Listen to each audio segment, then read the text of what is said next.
estrategia del día es traída para vos por bloomberlinia.com. Muy buenos días, estrategas. Bienvenidos a un nuevo capítulo de la Estrategia del Día. Soy Juan Pablo Álvarez, periodista de bloomberlinia.com, y ahora les voy a presentar los dos temas para que arranquen la mañana informados. Y además tenemos una entrevista con un experto en acciones del exterior que analiza con un detalle espectacular los papeles de inteligencia artificial. 1. En la segunda licitación de agosto, el Tesoro recibió ofertas por 13,2 billones de pesos y adjudicó en total 12,2 billones de pesos sobre vencimientos de 12,6 billones de pesos, lo que implica un rollover del 96%. Martín de la Fuente, de Buenos Aires Valores Sociedad Anónima, más conocida como BABSA, sostuvo, y voy a citar textual sus palabras: creemos que es acertada la decisión del Ministerio de Economía en cuanto al rollover. Si bien el contexto respecto a la liquidez era mucho más holgado, con tasas overnight operando nuevamente en torno al 20% y el monto que absorbe el Banco Central en la repo por encima de los 2 billones, este financiamiento neto negativo inyecta cerca de 0,4 billones de pesos adicionales al sistema, con impacto al 31 de agosto. Y cierro comillas en relación a lo mencionado por Martín. En cuanto al menú, el Tesoro volvió a ofrecer un mix acotado y sin instrumentos duales ni TAMAR, siendo la segunda licitación consecutiva sin extender duration más allá de las elecciones. Esto se vio reflejado en el plazo promedio de la emisión, que fue de 142 días, es decir, 31 días por encima de la licitación pasada. Al respecto, De la Fuente comentó que la decisión resulta consistente con el estrés que venía mostrando el tramo largo de la curva pesos, al cual el Tesoro optó por darle un respiro. También les comento lo que escribió el equipo de research del broker Puente, y vuelvo a abrir comillas. Nosotros esperábamos una renovación dentro del 90 y 100%, así que cayó dentro de ese pronóstico. Este rollover menor al 100% se condice con las condiciones de liquidez escasa que ha tenido el mercado en las últimas semanas, y esperamos que esta inyección de pesos alivie un poco la situación y tenga un impacto sobre las tasas de interés que ya venían normalizándose en los últimos días. El Tesoro terminó pagando algo de premio sobre el mercado secundario, sobre todo en la LECAP nueva y en la LECAP más corta, pero este premio resultó menor al de las licitaciones anteriores. Llama un poco la atención la baja suscripción del ALELINK de octubre, dado que vencen 2.600 millones de dólares del ALELINK de agosto. Esto se condice con la situación de menor liquidez y sugiere una rotación de LELINKs a futuros, dado que estos no requieren hundir tantos pesos. Y cierro comillas en relación a lo mencionado por Puente, y vamos con la segunda noticia del día. 2. La compañía Anthropic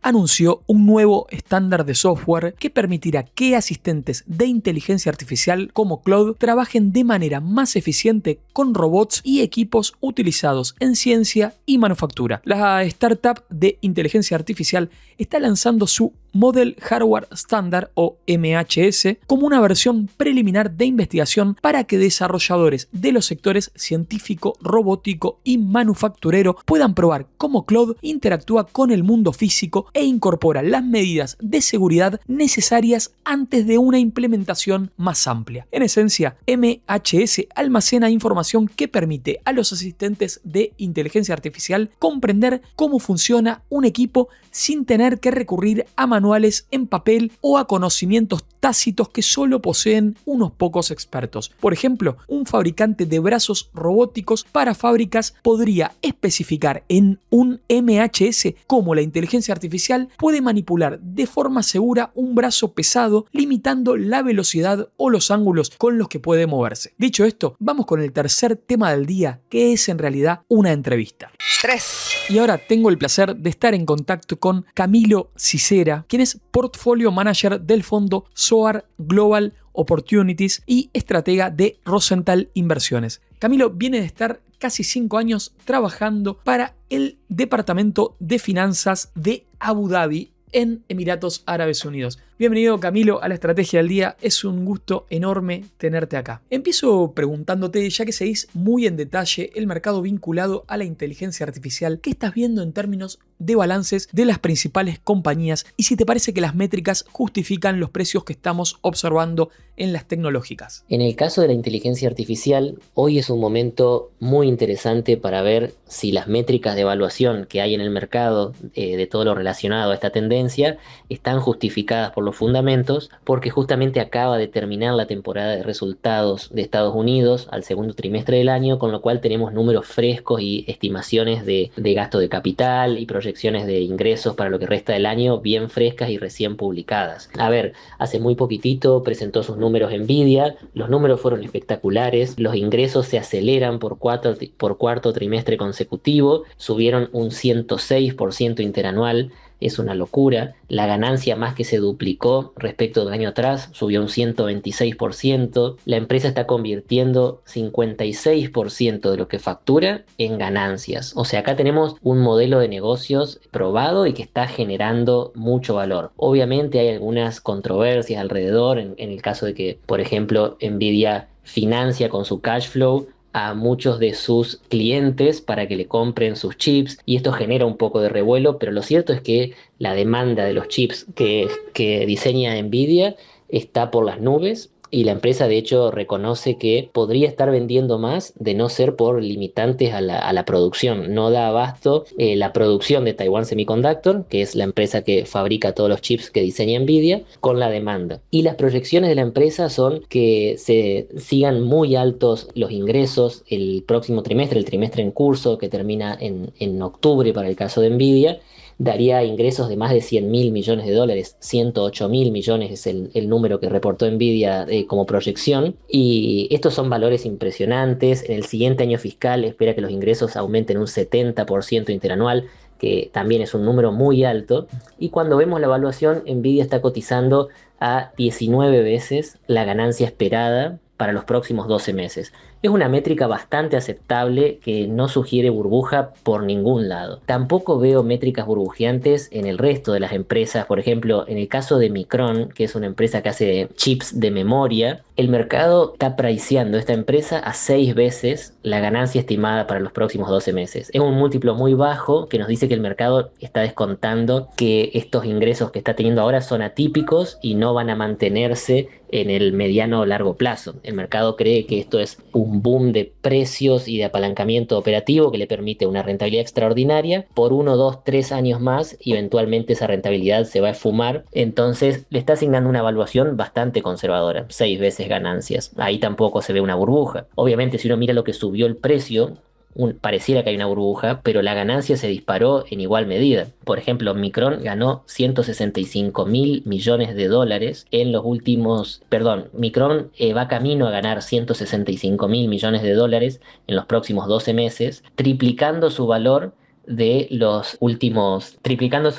respecto de los últimos 12 meses. En el último trimestre, Micron ganó 29.000 millones de dólares, que es 14 veces más de lo que ganaba en igual trimestre un año atrás, antes de que se haya dado esta explosión de precios. Sí se ven algunas valuaciones burbujeantes en empresas que acaban de salir a la bolsa, donde hay mucho hype, como se dice. Por ejemplo, yo creo que los números de SpaceX son difíciles de justificar, o es muy difícil invertir en este momento en SpaceX, porque es una empresa que en su valuación sí ya tiene incorporado que todo sale bien y que hay mucho crecimiento. Las expectativas son realmente muy altas, con lo cual invertir en SpaceX a estas valuaciones y llevarse un retorno descomunal en los próximos 2 años implica que la empresa superó las expectativas, que de por sí son bastante exigentes. Pero lo que son empresas ya consolidadas, que están dando ganancias, que están con márgenes de rentabilidad positivo, generando free cash flow y demás, no veo valuaciones burbujeantes.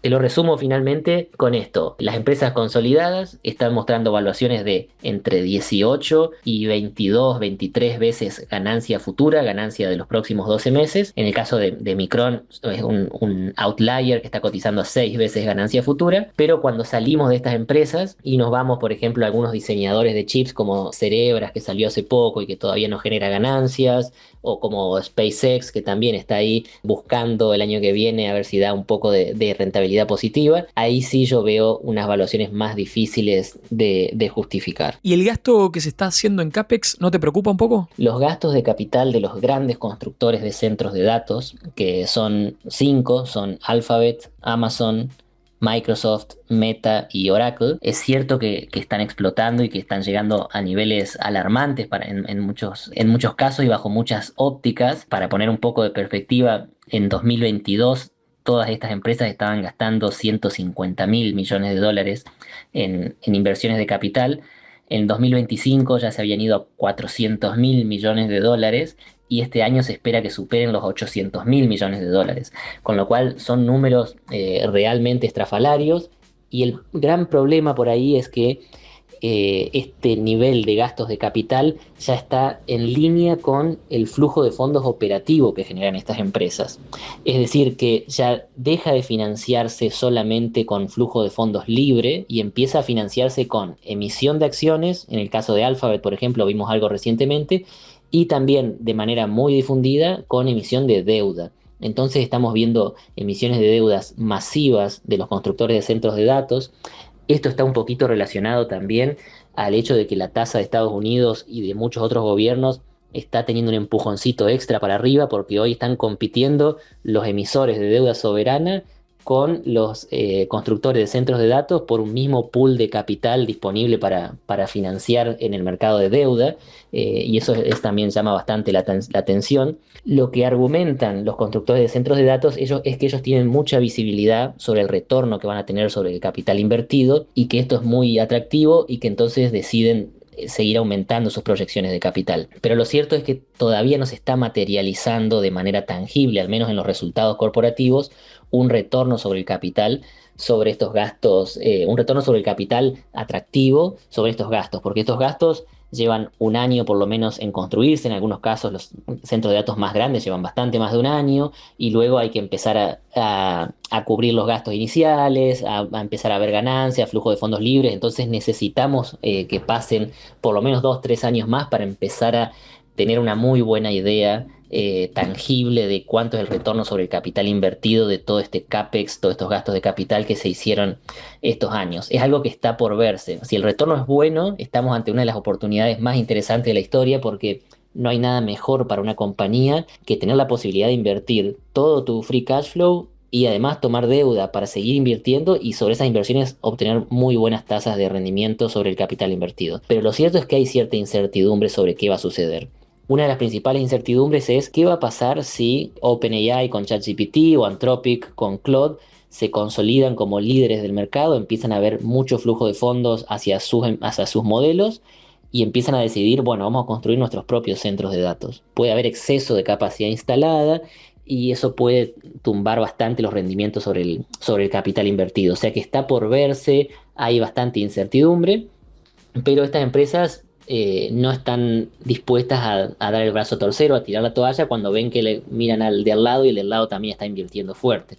Entonces es algo que está por verse, y hay que seguirlo de cerca. ¿Cuál te parece hoy en día una manera inteligente de tomar exposición a inteligencia artificial? A la hora de ver cómo tomar exposición al sector o a la tendencia de la inteligencia artificial, para mí lo principal es reconocer que no podemos saber a ciencia cierta quién va a ser el principal ganador de esta tendencia. Hay muchas cosas que están por verse, que tienen que todavía confirmarse, hay incertidumbre, y todas las empresas tienen sus oportunidades y sus riesgos.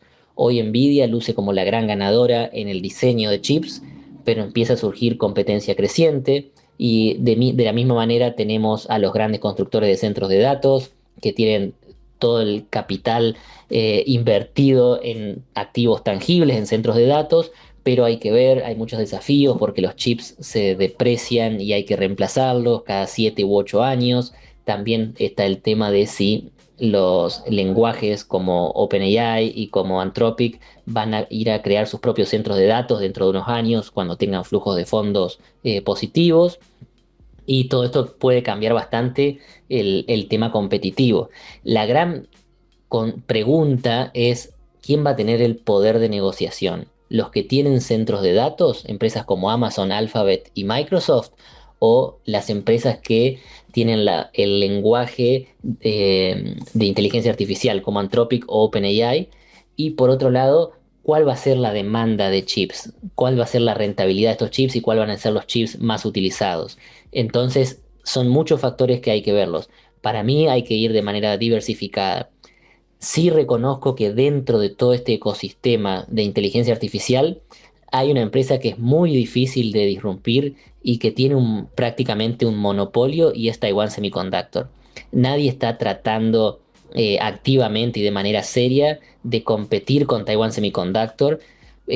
Por ahí Samsung tiene algo de capacidades, pero está muy rezagada y cuando vemos que Samsung está invirtiendo fuerte para fabricar chips, eso también en gran medida está relacionado a chips de memoria y a otros tipos de chips que no compiten con chips de tecnología de vanguardia de 2 nanómetros y menos de 2 nanómetros, que son los más modernos, los más avanzados, los más complejos de construir, y ahí Taiwan Semiconductor tiene un monopolio, con lo cual gane quien gane entre los diseñadores de chips, gane quien gane entre los constructores de centros de datos, y sea quien sea el último beneficiario, lo cierto es que van a hacer falta muchos chips y el único productor de esos chips es Taiwan Semiconductor, con lo cual para mí es una empresa casi obligatoria para tener exposición al sector. Y la evaluación de Taiwan Semiconductor no es una evaluación demasiado exigente, en torno a 24 veces la ganancia esperada para los próximos 12 meses, la ganancia forward. Camilo, ¿y estás viendo valor en el segmento valor?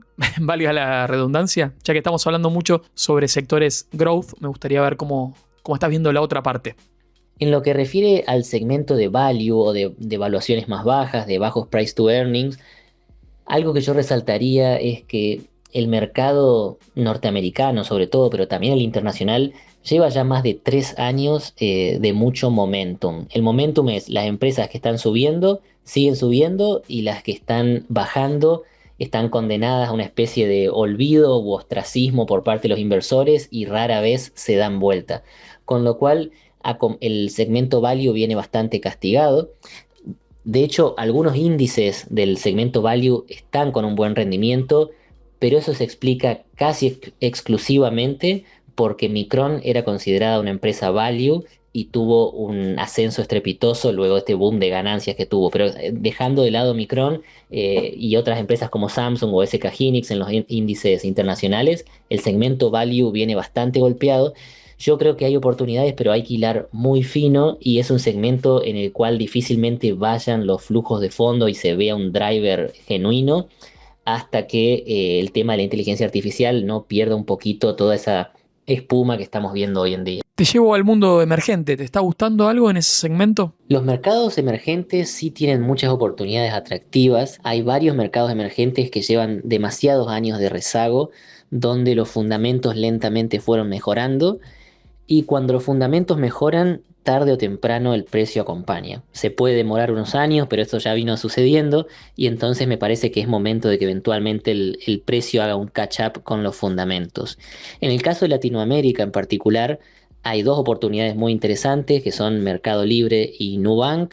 Son dos empresas muy modernas, altamente tecnológicas, creciendo muy rápido, difícilmente que sean disputadas de manera seria por incumbentes en los mercados en los que operan y que tienen por delante todavía un camino de mucho crecimiento por muchos años. Y cuando vemos las valuaciones, comprimieron bastante por cierta mala onda, por desafíos temporales y transitorios que están teniendo estas empresas y a veces hasta por incertidumbre o desconocimiento del mercado, porque sabemos que los inversores internacionales miran a Latinoamérica siempre de reojo y no ahondan tanto por ahí como un inversor latinoamericano. Yo creo que son dos grandes oportunidades a seguir de cerca y que van a dar muchas alegrías en los próximos años. Venís de vivir varios años en Abu Dhabi.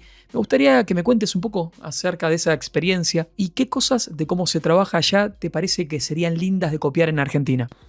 Es cierto, vengo de vivir 4 años y medio en Abu Dhabi. Conocí mucho la región, aprendí muchísimo de la cultura árabe y también de lo que es trabajar en una plaza financiera importante, porque si bien parece un destino exótico y alejado del mundo, también lo mismo parece en lugares como Singapur o Hong Kong, y Abu Dhabi es un país que compite con estas plazas en varias métricas de plaza financiera internacional, pero sobre todo de Asia. No es lo mismo que Occidente, hay muchas diferencias.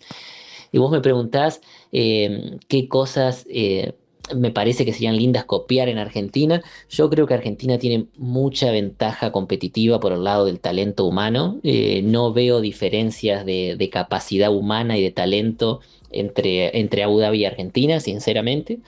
Lo que sí hace falta, hay un gap muy grande de regulaciones que tienen que eliminarse, de procesos que tienen que facilitarse, capital quizás que tiene que acumularse y sí de tecnología, y eso sí es algo que las empresas deberían hacer más quizás, y creo que en muchos casos se está viendo, es invertir en tecnología con la óptica de que si uno no lo hace va camino a extinguirse. Y tener ese miedo continuo de que si uno no está a la vanguardia en tecnología, se rezaga y queda fuera del mercado en pocos años, porque eso es un proceso que se está acelerando mucho. Lo veo en muchas empresas, por ahí empresas pequeñas y medianas tienen bastante para ayornarse en el tema tecnológico si no van camino a ser disrumpidas. Y trabajando allá, ¿encontraste algún interés respecto de Argentina, Vaca Muerta, algo que se hable de nosotros? En el mundo árabe en general no hay interés por Argentina, sinceramente. Hay, a ver, algunos casos aislados de acuerdos, como por ejemplo